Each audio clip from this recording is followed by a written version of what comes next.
afternoon. Wow. Some vocal cords, huh? You're listening to the Ask Brien radio show, ASKBRIEN. Now, for some people who have never listened to the Ask Brien radio show, I think you're going to learn something today. That's the purpose of every show. Purpose of every show for Ask Brien is to teach a business lesson, to teach something so that whatever business career you have, mostly side hustles, but mainly any business owner can learn something. And if they've learned something, then we've done our job. Ask Brien is part of the AskBrien.com network. And currently, Ask Brien is part of the Ask Brien website. It's spelled ASKBRIEN. Now, most people that I've met said, Ask Brien, why are you spelling it with an E? And the guy in front of me, I don't know his name. What's your guy's name? Who, my guy? You. Me? What's your name? My name's Patty, of course. Come on, you forgot me this whole time. Hey, I had a Joe Biden moment. That was Joe Biden, I'm sorry. Politically. Whoa. Whoa.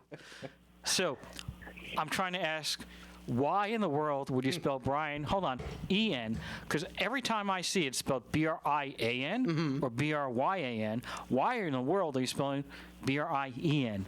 Well, I'll tell you why, Brien, because the E stands for a lot of different things that happen to go good with the show. Well, the E stands for empathy, which you need to be... What is empathy? Well, empathy is putting yourself in other people's shoes, like putting yourself in the engineer's shoes. But I wear size 9, so if somebody wears a size 14, I won't fit in their shoes. Very, very true. But that means at least you know you can't fit in their shoes. Then I can't empathize. Well, that's also very true. But we always empathize. Go ahead.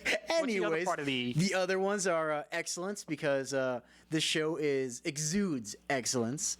Another E, but go ahead. My personal favorite one is the engineer, because you can't run this show without the engineer. Ayo. The other one are experts, because you need to be an expert to be on your show. Hence why you say you have to have at least 10,000 hours logged in. I've been listening. And then the last E is, what was the last one? Effort, because this one exudes 100% effort. And I'm going to add on a new one. Ooh, what's a new one? In order to be on the show, you need to be excited! Woo! Woohoo! Okay.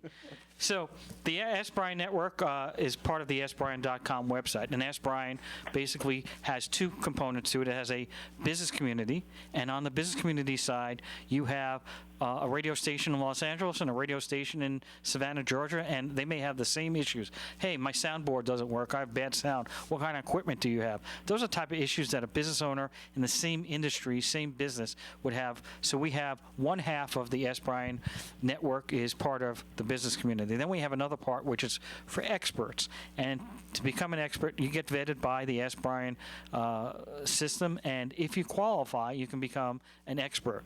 Experts generally have 10,000 hours, but unlike Mr. Patrick, the engineer, it is not a requirement. For instance, I mean, if Mark Zuckerberg came to me on day one, and he just started this thing called FaceTime or Facebook or whatever it was called back then, or the FaceTime, Facebook, at that time, I probably would have allowed him to come into the system. Why? He had a background, he had something, he didn't need 10,000 hours. Generally, though, 10,000 hours is 40 hours a week, 50 weeks a year is 2,000 times 5. Generally, after 5 years, you know something. I mean, you don't have to know something, but you generally do. It's not a guarantee.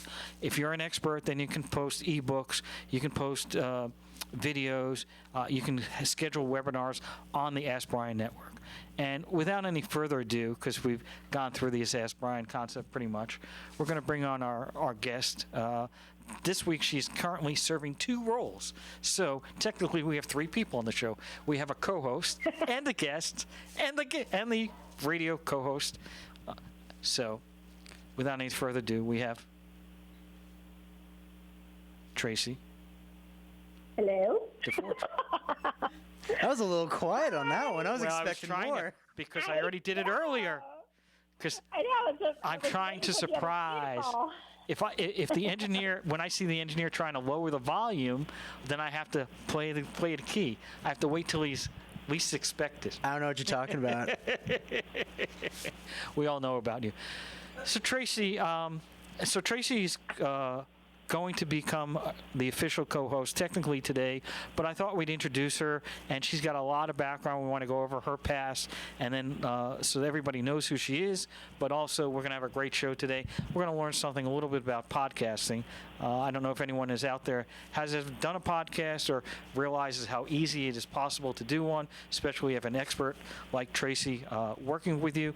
But the reality is, let's go over a little bit about your background. So you didn't start out, day one doing podcasting. So what was your background? Where did you start in your career?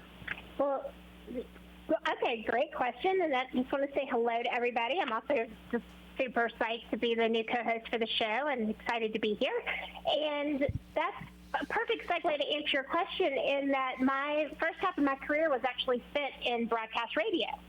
So I, not exaggerating when I say that even as a little teeny tot, I used to sleep with the radio under my pillow, listening to ghost stories. So I don't know if that makes me even more weird than I already am. But yes, on an AM transmitter radio, that's how I got my first introduction to radio. And then I actually started my career in radio straight out of college and worked primarily on the sales and management side of the business, but had a lot of fun doing some on-air work and some voiceover work and things like that. But the bottom line is it's just always been in my blood. And so to be able to do this with you, Peter, is just so exciting for me personally. I'm just thrilled to be a part of the show. And so pretty much just the snapshot of the career, first 18 years in broadcast radio outside of the Atlanta area, in the Atlanta area metro market. And then I left and launched my own business development strategy consulting business where I did a lot of really amazing things, like helped launch cookie companies, a franchise, worked with thousands of women entrepreneurs and startups, and then I accelerated into doing consulting for Fortune 500 companies, worked with companies like Weight Watchers International, Small Business Server Division in Microsoft, British Airways, lots of travel industry brands. And when podcasting had its resurgence, which was about 5 or 6 years ago, and it really started roaring back, I decided to really pivot my consulting company and merge the two things that I love the most, which is business development strategy and radio. And for me, podcasting has been the next iteration of the radio experience. And I started a producer podcast in 2016. And we've been going strong. We're a full-service podcast production company. We work primarily with business owners who want to integrate podcasting as part of their marketing strategy, but we do everything full service, so you don't have to touch anything but show up to record remotely even. You don't even have to leave your house or get out of your PJs, and you can have your own podcast, and it's just been a blast, and I'm happy to be here. And we're just as equally happy to have you on board. So first question I have, you mentioned something that podcasting about 6 years ago started to pick up again. When was the first podcast? Do you know that? So the first podcasting really started like back in around 2005, and it was popular then, but blogging was really more of the medium at that point that was probably more on trend. Podcasting started, but it didn't take off as quickly because it was very difficult to discover podcasts at that point. And when Steve Jobs had the brilliant idea to add the podcast app to the iPod, and I think that was around 2013, 2012, 2013, then podcasts all of a sudden became very accessible. And within the release of the podcast Serial, which was a narrative format podcast of true crime, then it just really blew up after that. So we can thank Steve, rest in peace, and the writer for Serial to really do what it took to get podcasting on the map. And it's just been a huge exponential growth trajectory ever since. So let's go over we're going to start with the very, very plain vanilla basics. So what exactly is a podcast? Define that. Well, you would think that was a simple, basic question. And for me, coming from a radio background and being an audio purist, if you will, to me, I think the best and most simple explanation for a podcast is that it's an audio file that in the format of an MP3 that you can upload and distribute. That is like the most basic, simple answer, but it's really not the answer because it's gone through so many iterations. So now we have video, what people are calling vodcasts or video podcasts, audio podcasts that are complementary to video or standalone as audio, but primarily they are, pieces of content that are informative, educational, inspiring, and entertaining, and they can be produced in all different ways and formats, from just what you find like a narrative is basically the storytelling medium of podcasting, and then a Q&A is more like a live radio show but on demand. And so the merging of audio and video is probably accelerated even more so in 2020, but in my heart it's still purely audio as a podcast. So all right, so I guess people decided to create these podcasts, and is there a required length? Can it be a 5-minute podcast, a 5-hour podcast? I mean, how did the people typically define podcasts? 1 hour? I mean, where is that defined, or is there any definition? Well, I love that question because the answer is I ask a there lot are of no good rules. questions. I know you do. This is going to make my job easy. Can we just do the show like this all the time? So with a podcast, the great thing about podcasting and what has made it so popular is that there really are no rules when it comes to podcasting in terms of length and format. So you can be as innovative and creative with your show as you want. You can release a daily show that can be, in fact, I was talking with someone today who has a podcast called Decide Meditation, and it's a 5-minute podcast where it's 5 minutes of a guided meditation, and then you can, probably the most famous podcast in the world right now is Joe Rogan, where if there were any rules, he's broken them all because he can talk and go on for 3 or 4 hours and people stay engaged with it. So the primary rule, if you will, about creating content for podcasting is that it needs to be informative and entertaining primarily. And if you're using it for business, not an infomercial, but something that's called edutainment, which is education and entertainment combined. But you can release daily, weekly, monthly. You can do 10-minute shows, 20-minute shows. The average time spent listening is on or around 23 to 28 minutes. So you find that most podcast lengths are right at about 30 minutes. And are most people, do you think, weekly, monthly, or daily? Yeah, that's a tough question because I ask all tough questions. Yeah, so you went from good to tough. Let's see. But I'm up for the challenge. So most people, it's okay. There is just really no way to answer that except for by the category. So, for example, with business motivated podcasts, which is really our audience and who we're talking to, they typically release somewhere between 2 and 4 30-minute episodes a month. And then with the launch of the New York Times Daily podcast a couple years ago, that really changed the landscape for daily podcasts because it's become so popular. And so what I recommend is that you create a full-length episode that's 30 minutes, but then you can have some segments within that 30-minute podcast, like a takeaway tip or a specific question you ask your guests every time, and then you can extract that out and create a mini episode. So there are really great ways to repurpose your content and increase the frequency of how many times you release your show. So how do people learn about a podcast or find out about a podcast? You mentioned Rogan. He's obviously done a hell of a job. And my question is, how does that happen? I mean, I don't want to teach everybody how to, become, successful or rich, but what I want to understand is, how does even one person even realize, oh my God, somebody has a podcast, and then, get to it? I mean, I understand radio. You just go to the radio dial and you just move around and go, oh, I like that show, or I like that music, but how do you do it on a podcast? Joe's an interesting comparison that has a really high bar because he actually came into the podcasting space with a pretty large group of fans and followers from his past ventures. So his show was able to grow exponentially based on bringing it into podcasting an already existing strong, loyal, engaged fan base. But then also what has taken his show to the next level, the level that I think any podcaster who does a similar type show really would love to see mirror that kind of success, that happens because he has some really great quality guests. And probably two of the fastest ways to grow your show is by being a guest on other people's podcasts and having really strong guests on your podcast that have good following. So you want to really be sure that you have some good systems in place to help your guests after their show to share it out to their fans and followers.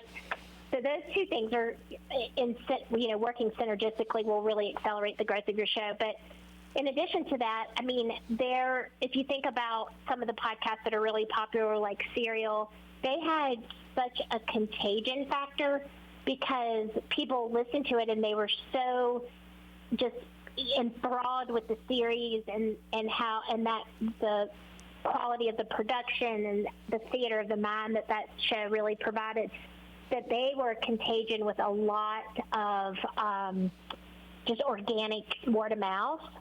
And then you have, like, for example, this isn't necessarily a podcast example, but one of the things I think is fascinating is like all of a sudden, do you remember about right at the beginning of the pandemic, like everything you saw everywhere was Tiger King, right? Remember that? Yep. And I recently discovered, and I do not know the firm behind it, so I can't source it, but I recently discovered that all of those memes and everything that people were sharing in the viral aspect of Tiger King was all created by a PR firm. And so it appeared like it was really fabulous, organic, going viral, and was really legitimate in terms of the authenticity of people sharing it and things like that. But the entire promotion around that was a strategy that a PR firm developed. So I think that's fascinating. So I would anticipate that to be a very successful show, you can start out by, I guess, word of mouth and maybe Facebook and a couple other places here and there to try to get glimpses to people. But I guess in essence, it's not like any other brand situation. You need to market yourself. I mean, I don't know if people are going to go to a PPC campaign or something, business podcast or entertainment podcast or variety podcast. But I mean, I don't think that is happening. Is that correct? Are people actually promoting it through PPC campaigns and stuff, or is it exclusively, you think, through podcasts and other podcasts and maybe YouTube video and trying to get your name out there? I think you're going to see that is really contingent upon the budget that people bring to the strategy when they are launching and growing the podcast. But if you're a small business or a medium-sized business and you want to integrate podcasting as a marketing tool, then you just can start out with email marketing. If you have an already existing database, you can start with email marketing and really leverage LinkedIn. Wow, LinkedIn. I hadn't thought about that. We're gonna have to be taking a break here in about 10 seconds. So you're listening to KHTS 1220 and 98.1 FM. We'll be right back. Your hometown station, KHTS. It's Christmas in August at Burger King. Wait, are you being serious? There's no way. Maybe there's a joke. There's a joke inside the bag. We invited food reviewers to try the Whopper, but with a special surprise. $5 for 2 Whopper sandwiches. I'm gonna leave before you change your mind. It's Christmas time. Celebrate with a 2 for $5 mix and match deal. Your way, way better. Get your 2 for $5 Whopper deal at Burger King on Lyons Avenue at the 5 Freeway in Newhall. If you have a business problem, if someone doesn't honor their agreement and you need an aggressive attorney with over 27 years experience, the Law Office of Peter Bronstein has helped partners resolve disputes, franchisees resolve disputes, and other business owners who have a challenge. Let the Law Office of Peter Bronstein take your stress away. Visit lacorporateattorney.com. Don't wait too long and lose your rights. Solve your business challenge problem today. Visit lacorporateattorney.com. Get your free thermostats from Pacific Air free. Ned, what are you doing? You can't offer that. Yes, I can. With every AC tune-up this month, Pacific Air will replace your mechanical thermostat with a digital one. Free! Get in the truck, Ned. Ned's right. It's true. Mark Schneider and daughter Kaylee for Pacific Air. This month, call Pacific Air to schedule your WOW AC tune-up for just $77. And we'll replace your old mechanical thermostat. With a brand new programmable digital thermostat, absolutely free of charge. And if you need a new heating and air system but money is tight, call today and ask about our buy now, pay later financing. We think you'll say, wow! Call the guys in the orange truck. That's Pacific Air. On time, great care. When you want the best, call Pacific Air. Details at pacair.com. Remember, without the E, it's just air. Did you know that SCVI has the only international baccalaureate program in our community? That means that students at Santa Clarita Valley International Public Charter School can participate in very rigorous classes run by highly trained and skilled international teachers. They work with kids to become active, compassionate, and lifelong learners. Students with IB diplomas at select colleges can graduate with a full year credit at their university. Schedule a tour today online at scvi-k12.org or by calling 705-4820. You just had an accident. Now what? I'm Caesar from Body Shop 661. After you get into a car accident and call your insurance company, chances are they're going to send you to a cut-rate auto body just to save themselves some money. So, what do I do? Call me at Body Shop 661. Your car will get taken care of as if it were my own. No second-rate parts, and the job isn't finished until it's done right. Body Shop 661 handles all types of vehicles, foreign and domestic. Plus, I work with all insurance companies. Locally owned and operated for over 20 years. On Ruther, just past Home Depot. Call Body Shop 661 at 251-2252.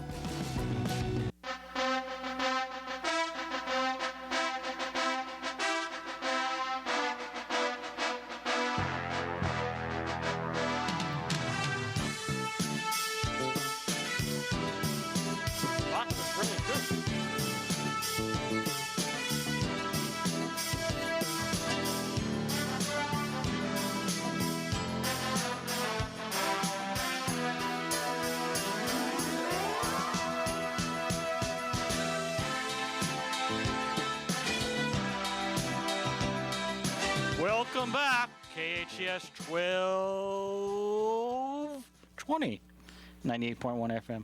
Where did that come from? How do you do that 12, Mr. Engineer? You got a real thing. All right, so we're back with the Ask Brien radio show with my new co-host and guest today. Her name is Traci DeForge. I don't know what he's doing there. He's playing. He likes to play with the sounds, I guess. Sometimes it really blasts me loud, people. I don't know what he's trying to do. Anyway, Traci, we had a couple of questions. Some of people from the audience. So some people said, "Listen, that sounds like a great idea, but why would I want to do a podcast? I mean, I've already got running my business. I'm already spending time now on these Facebook posts. I'm posting pictures on Pinterest and Instagram. I mean, there's just so many things out there. You know, there's only so many hours in a day. And by the way, I have to run a business. So some people are asking, why would I want to do it? And then two, how long does it take to do this? I mean, it's not just the 30 minutes to create the show or to run it. So can you answer some of those questions? And I can go specifically over each one. Sure. Okay. So let's start with the why. And I think that identifying the why you want to do anything when you launch a new marketing strategy or a new initiative within your business, you do want to get super clear on the why. I remember when Twitter very first came out, and it was like everybody jumped on. It was like, I got to have a Twitter account, or I got to have an Instagram account, I got to have a Facebook account. And the question is, the real true question to that is why? Do you really need a Twitter account? Do you really need an Instagram account? Because where does your audience live? Does your audience live on those platforms? And if they do, then you want to choose the platform where your audience lives the most. And with podcasting, the greatest thing about the why in starting a podcast is that it is a phenomenal way to generate and create content. So and to the question about, I already am stretched thin on all these other platforms, if you take a step back and you look at what podcasting can do for your business, it as a person who hosts a podcast, you automatically position yourself as an expert. You're providing expert content.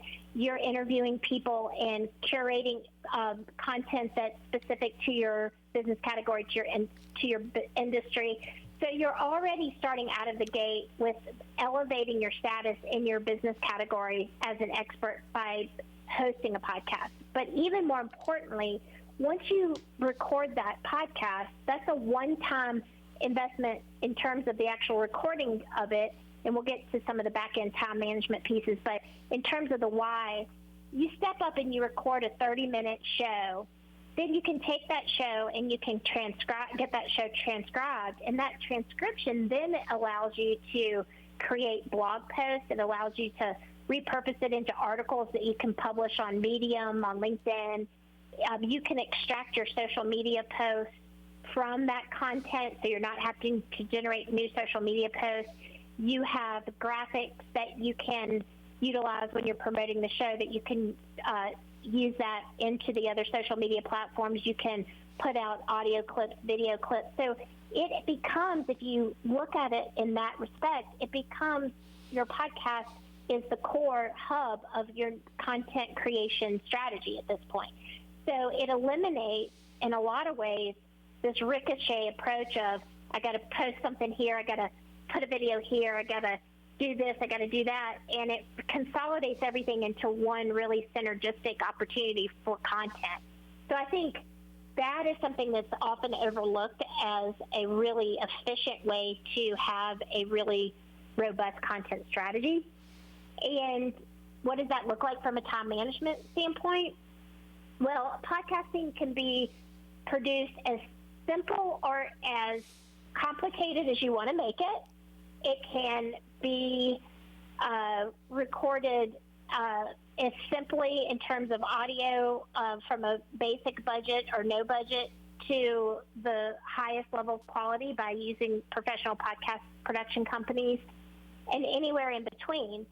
So the time and the investment that you spend on it is really based on how critically is it going to be a piece of your marketing strategy.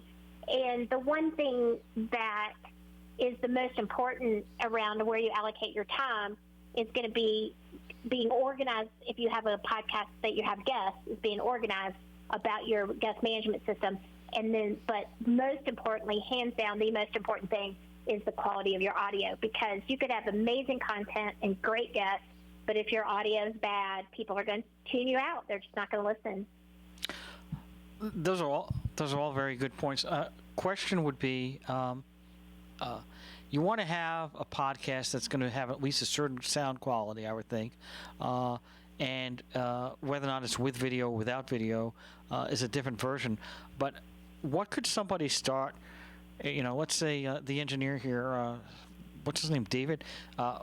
Let's say he wanted to start his own podcast. It's Patrick, sir.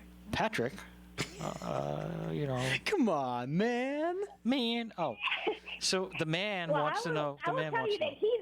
He's got a leg up on the podcasting world because he's already an engineer for a radio show, so he's going to find that technology a lot more simple than most people. Just like if you're a CPA or if you're a financial advisor or if you're an interior designer, you're not really going to all of a sudden wake up and be like, hey, not only do I want a podcast, but I know exactly what to do to produce a podcast. So there's definitely a learning curve, and depending on the time that you have available to spend on the learning curve or the resources that you have to allocate to having it done for you is probably the biggest differentiator. But even if you just wanted to just start recording something on your end to see if you even like the experience, you just want to start out with get the best quality equipment that you can afford, and make sure that, I'm happy to share,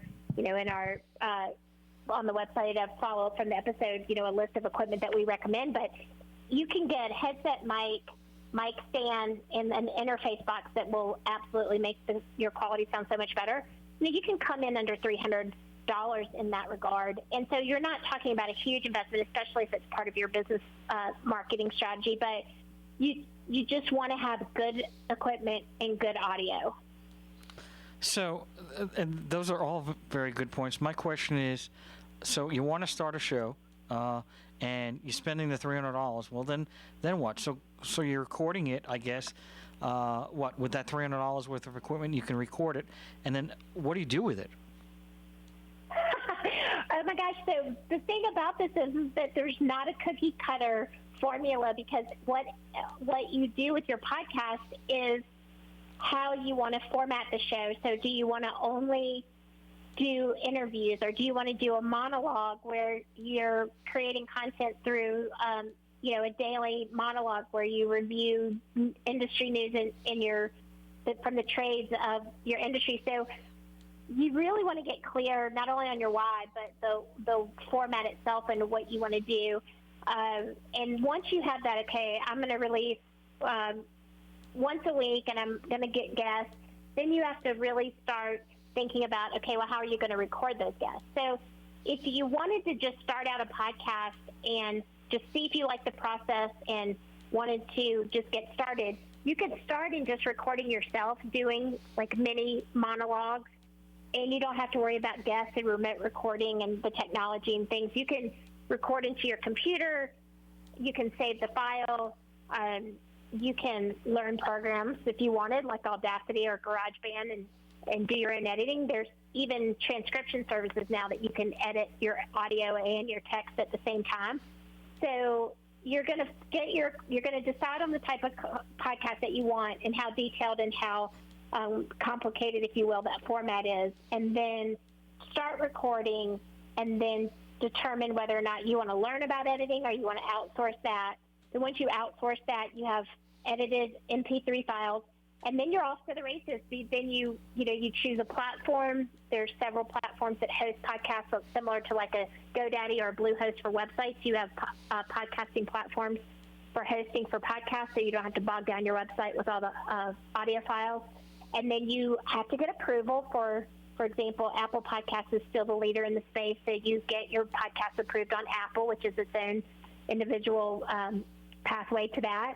And then once you're approved on Apple, you can get picked up by Spotify. You can get approved on iHeart. You can be your RSS feed aggregated on Podcast Directory. So, I mean, it's not complicated, but it's not the easiest thing you'll ever do either. But there's so much information out there that you can read about: blogs, Facebook groups, podcast editing groups. I mean, there's a tremendous amount of information out there. The one challenge I feel like when working with our clients is that they don't really want to synthesize through all of that information. They basically just want it done for them. And we love those kind of people. It keeps the lights on, huh? Yeah. We like them when they go, Traci, I want a podcast and I don't want to do anything. Can you make that happen? And I go, yes, I can. And it's a beautiful story after that.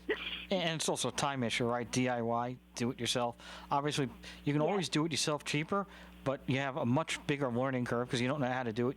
You don't know if you're doing it right. So that's a factor, right? And then timing, might take you 10 minutes and may take somebody else 10 hours because they don't know how to edit it. They don't know what to do. They don't have all the people linked up to get it together. But if somebody had, an ice cream store or a furniture store and they wanted to do a podcast, I guess they could do it on, maybe a furniture store could do it on, I don't know, couches one week or other things that they have, and they have a background and they could talk about it for 20, 30 minutes. But, as you say, you still need to get it out there. So first part, it sounds like, one, you need to be able to talk, obviously.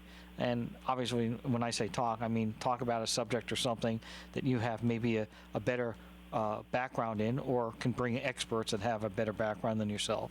And then you have to buy the right equipment and then find the right platforms. And I think that those are the starting things. Is that correct? That is correct. But, I want to circle back to what you were saying about if you're a furniture store or if you're an ice cream company. and talk about differentiation with your podcast, because if you truly want to generate strategic content that you could use in a marketing platform, you want to be unique in the way that you create this content. And right now, Apple Podcasts is logging 1.3 million podcasts. When we ended December of 2019, there were roughly 850.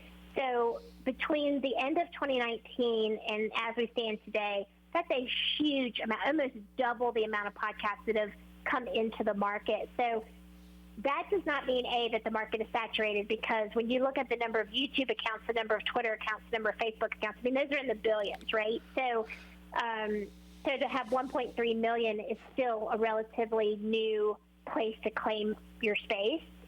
But with podcasting, it's got to be something that people want to tune into and listen to. So I always like to give the example of using a financial advisor business category or anything that's personal finance related as an example, because I happen to be ultra familiar with several different podcasts in that arena, and every single one of them have the same business model. They're all CFPs.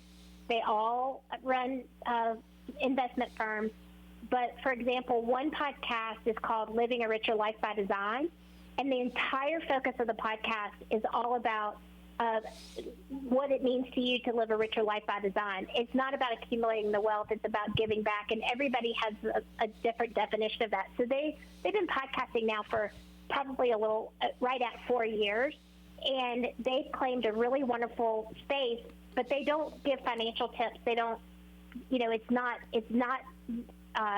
driven by what the stock market's saying. It's a really nice content-driven show that ultimately you get to know that host, and so therefore you want to work with them.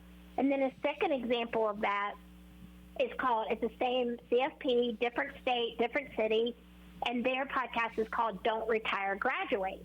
And they are focused on the fact that retirement is just another chapter in your life. It's another phase, another milestone, and it's content driven around things that are outside of just how to retire and how to invest to retire. It's all about what the lifestyle component of retirement is. Then there's a female-focused CFP, another city, another state. She has a podcast called Power of the Purse that's focused on women and finance and managing their finances.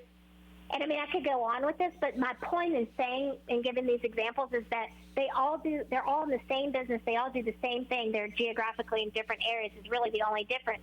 But their podcasts are niched in such a different way that they're all content that if you're in any way interested in any level of personal finance, it's just not, you can take away something from those podcasts that can enrich and educate you and influence your life. They're not infomercials. So we have about 1 minute before we're going to take a break. The question is, how do I differentiate myself if I'm a CPA or a lawyer or a furniture store owner? How am I going to differentiate myself? Okay, that is not a 1 minute answer. That's a stay tuned. We'll be right back where I will follow up with that question answer. Well, I'm a lawyer, and I ask those deposition questions open-ended. Well, uniqueness is the number one answer. You've got to figure out a way for you to get your message out there in a way that's not cookie cutter, in ways that aren't. You can see a templated website. That's a templated website. You look at another website, and it's completely customized and beautifully done. You're going to be more likely to be attracted to the one that's not the template. It's the same for podcasting. I love the fact that you represented Weight Watchers and everything is cookie cutter. We'll be right back. We'll be right back. You're listening to KHTS 1220 and 98.1 FM. Your hometown station, KHTS. It's Christmas in August at Burger King.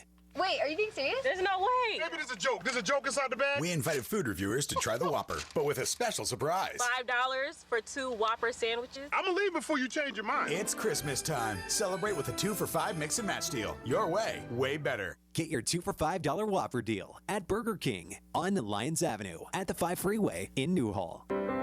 If you have a business problem, if someone doesn't honor their agreement and you need an aggressive attorney with over 27 years experience, the law office of Peter Bronstein has helped partners resolve disputes, franchisees resolve disputes, and other business owners who have a challenge. Let the law office of Peter Bronstein take your stress away. Visit lacorporateattorney.com. Don't wait too long and lose your rights. Solve your business challenge problem today. Visit lacorporateattorney.com. Get your free thermostats from Pacific Air free. Ned, what are you doing? You can't offer that. Yes, I can. With every AC tune-up this month, Pacific Air will replace your mechanical thermostat with a digital one free. Get in the truck, Ned. Ned's right. It's true. Mark Schneider and daughter Kaylee for Pacific Air. This month, call Pacific Air to schedule your WOW AC tune-up for just $77. And we'll replace your old mechanical thermostat. With a brand new programmable digital thermostat, absolutely free of charge. And if you need a new heating and air system but money is tight, call today and ask about our buy now, pay later financing. We think you'll say, wow! Call the guys in the orange truck. That's Pacific Air. On time, great care. When you want the best, call Pacific Air. Details at packair.com. Remember, without the E, it's just air. Did you know that SCVI has the only international baccalaureate program in our community? That means that students at Santa Clarita Valley International Public Charter School can participate in very rigorous classes run by highly trained and skilled international teachers. They work with kids to become active, compassionate, and lifelong learners. Students with IB diplomas at select colleges can graduate with a full year credit at their university. Schedule a tour today online at scvi-k12.org or by calling 705-4820. You just had an accident. Now what? I'm Caesar from Body Shop 661. After you get into a car accident and call your insurance company, chances are they're going to send you to a cut-rate auto body just to save themselves some money. So, what do I do? Call me at Body Shop 661. Your car will get taken care of as if it were my own. No second-rate parts, and the job isn't finished until it's done right. Body Shop 661 handles all types of vehicles, foreign and domestic. Plus, I work with all insurance companies. Locally owned and operated for over 20 years. On Ruther, just past Home Depot. Call Body Shop 661 at 251-2252.